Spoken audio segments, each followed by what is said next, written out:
China's most decorated swimmer, Sun Yang, is facing doping accusations. An appeal hearing this week will determine whether he can still compete in the Tokyo Olympics this summer. Sun is accused of smashing his blood samples, aided by his entourage when anti-doping testers arrived at his house to test him in 2018. He says they didn't provide proper credentials when he demanded them, so the samples weren't legitimate. Sun was originally handed an 8-year ban, which would have effectively ended his career. The body that oversees world swimming competitions accepted Sun's explanation and let him off with a caution. The World Anti-Doping Agency appealed that decision. The Court of Arbitration for Sport will hear the case this week. Sun was previously kicked out of competition for 3 months in 2014 for using a banned substance. British swimmers Duncan Scott and Australian Mac Horton refused to share the podium with Sun at the last World Championship event in 2019 following the incidents.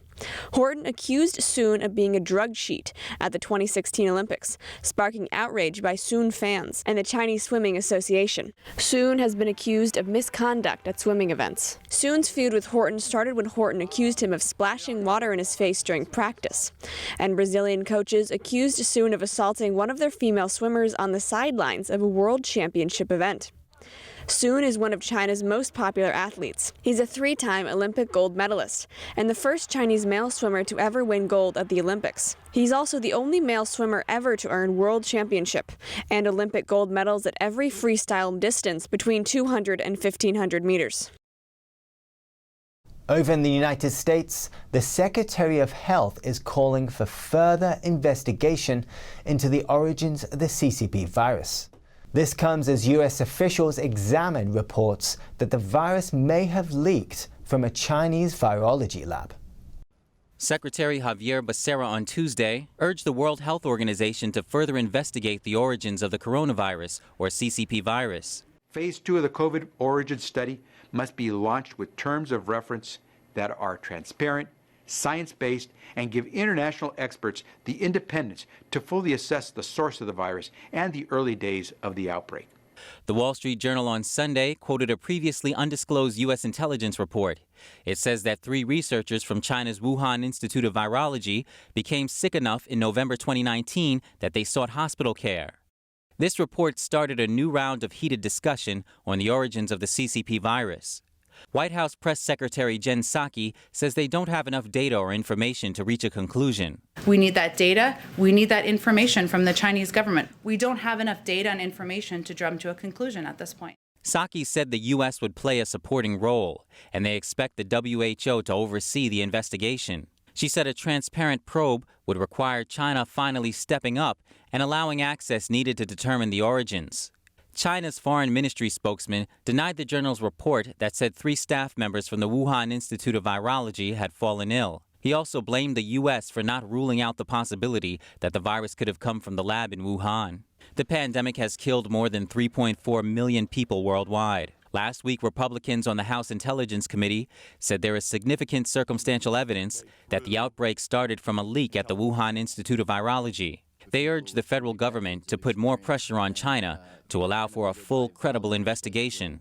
And former President Trump sent out a statement Monday saying now everybody is agreeing that he was right when he very early on called Wuhan the source of COVID-19, but that he was criticized at the time. U.S. President Joe Biden and Russian leader Vladimir Putin are set to meet in Switzerland on June the 16th.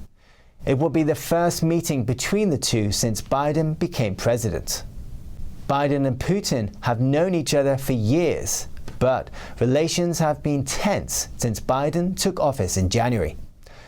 Biden has said Putin would pay a price for interfering in the 2020 elections. He also agreed Putin was a killer when asked in an ABC News interview. In March, Russia recalled its ambassador to the United States. Biden's national security team has worked to calm tensions before the leaders meet. And in other news, antitrust lawsuits against the 4 big tech companies continue to ramp up. Washington, D.C. has filed against Amazon, accusing the company of illegally controlling online retail prices and harming competition. In a lawsuit filed Tuesday, Washington, D.C. Attorney General Karl Racine is suing Amazon, alleging the company maximizes its profits, while third-party sellers and consumers are forced to pay high prices. Racine noted that in 2019, Amazon claimed it removed its price parity restrictions, but in effect, it quietly replaced those restrictions with a similar clause. That clause says third-party sellers can be sanctioned or removed from Amazon if they offer their products for lower prices elsewhere. Racine also noted that Amazon charges high fees to the third-party sellers, as much as 40% of the price.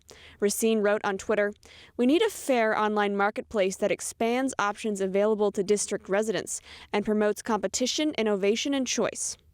Amazon spokeswoman told the New York Times that sellers set their own prices for the products they offer in the Amazon store. The four big tech companies, Amazon, Facebook, Apple, and Google, have spent more than a year under antitrust scrutiny. In October 2020, the U.S. House Judiciary Antitrust Subcommittee released a 450-page report. The report says Amazon has 2.3 million active third-party sellers in its marketplace worldwide, and that about 850,000 sellers rely on Amazon as their sole source of income. Lawmakers say Congress must ensure antitrust agencies enforce the law aggressively and fairly.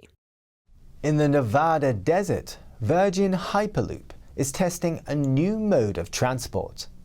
Virgin Group founder Sir Richard Branson says it will change the way people everywhere live, work, and travel.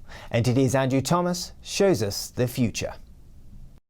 In the desert just north of Las Vegas, a long white metal tube sits at the base of the mountains.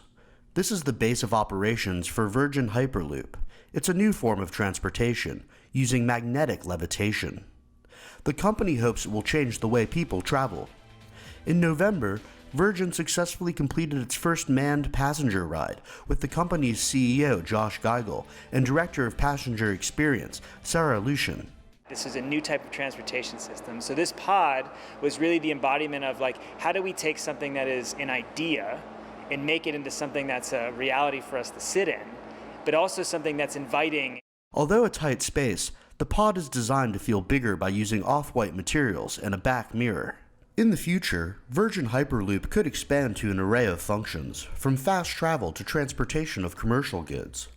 Though it looks futuristic, the origins of this form of travel can be traced back to the early 1900s. Later, in the 1960s and 1970s, France tried to develop something similar called the Aerotrain, but the project shut down due to a lack of funding. It'll feel like an aircraft at takeoff, and once you're at speed, you won't feel anything despite going at these, airline speeds. You won't even have turbulence because our system is basically completely able to react to all that turbulence. Think like noise canceling, but just bump canceling, if you will. Virgin Hyperloop is already working on developing passenger routes in India and Saudi Arabia.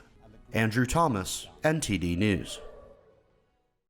Archeologists looking for one of the first English settlements in the US have dug up a rare 400-year-old coin from the Royal Mint.